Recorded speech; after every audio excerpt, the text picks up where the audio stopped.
বসন্ত পঞ্চমী মানে বাসন্তী পোলাও, কিন্তু জলের মাপ যদি সঠিক না হয় তাহলে তো পোলাও ভালো হয় না।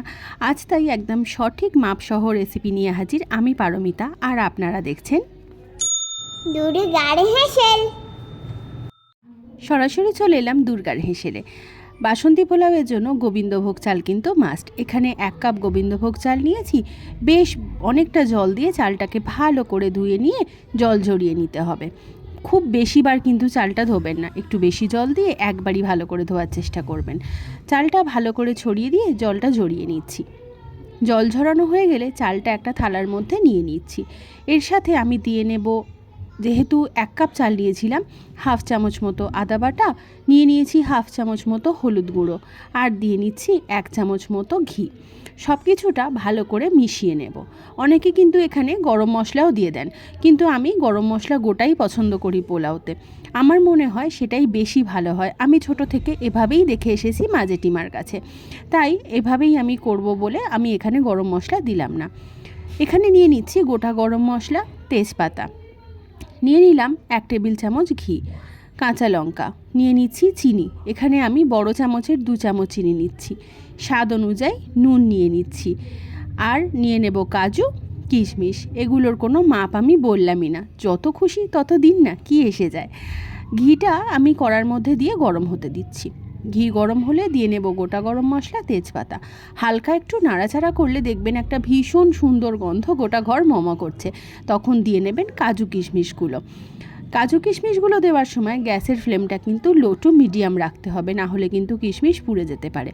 হালকা একটু নাড়াচাড়া করতে করতেই দেখবেন কাজুর গায়ে হালকা রং ধরে গেছে। তখন দিয়ে দিতে হবে চালটা। চাল দেবার পর কিন্তু বেশ খানিকক্ষণ নাড়াচাড়া করতেই হবে।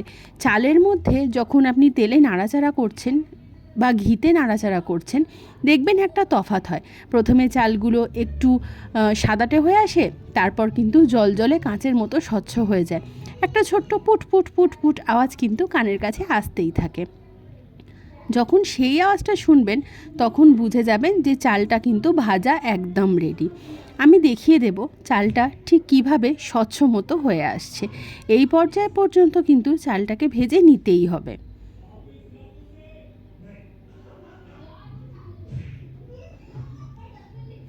চাল ভাজা কিন্তু এখন একদম কমপ্লিট। আমি আগেই জল গরম হতে বসিয়েছিলাম। ঠিক যে কাপে মেপে আমি চাল নিয়েছি সেই কাপ মেপে 2 বার জল দেব।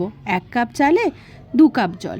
যদি চাল বেশি পুরনো হয় সেক্ষেত্রে কিন্তু জল একটু বেশিই লাগবে, তবে সেটা পরে দেখে নেবেন। এখানে দিয়ে নিলাম নুন, চিনি, কাঁচা লঙ্কা। সব কিছুটা একবার ভালো করে মিশিয়ে নিয়ে অপেক্ষা করব হালকা একটু ফুট আসা পর্যন্ত।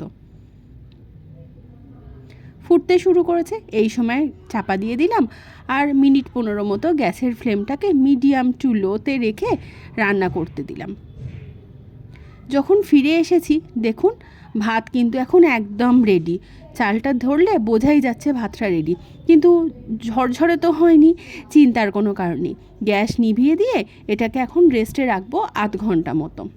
গ্যাসের ফ্লেমটা যেহেতু গরম আছে তাই গ্যাস থেকে নামিয়ে রাখলাম। ফিরে এলাম আধ ঘন্টা পর। আমি একটু দেখিয়ে দিই ভাতটা কতটা ঝরঝরে। বোঝা যাচ্ছে কি কতটা ঝরঝরে হয়েছে? আর প্রত্যেকটা ভাত কিন্তু একদম সেদ্ধ হয়ে গেছে, এমন নয় যে চাল হয়ে আছে। অথচ দেখুন প্রত্যেকটা দানা কিন্তু গোটা গোটা। তো বাসন্তী পোলাও খেতে কিন্তু বিশেষ একটা কিছু লাগে না। আলু ভাজা, আলুর দম হলেও কিন্তু বাসন্তী পোলাও বেশ জমে যায়। তাহলে হচ্ছে তো সরস্বতী পুজোর দিন বাসন্তী পোলাও। আমার চ্যানেলটা যদি ভালো লেগে থাকে, আমার রান্না যদি ভালো লেগে থাকে, তাহলে সাবস্ক্রাইব করে পাশে থাকার অনুরোধ রইল। দেখা হবে আবার নতুন ভিডিওতে। ধন্যবাদ।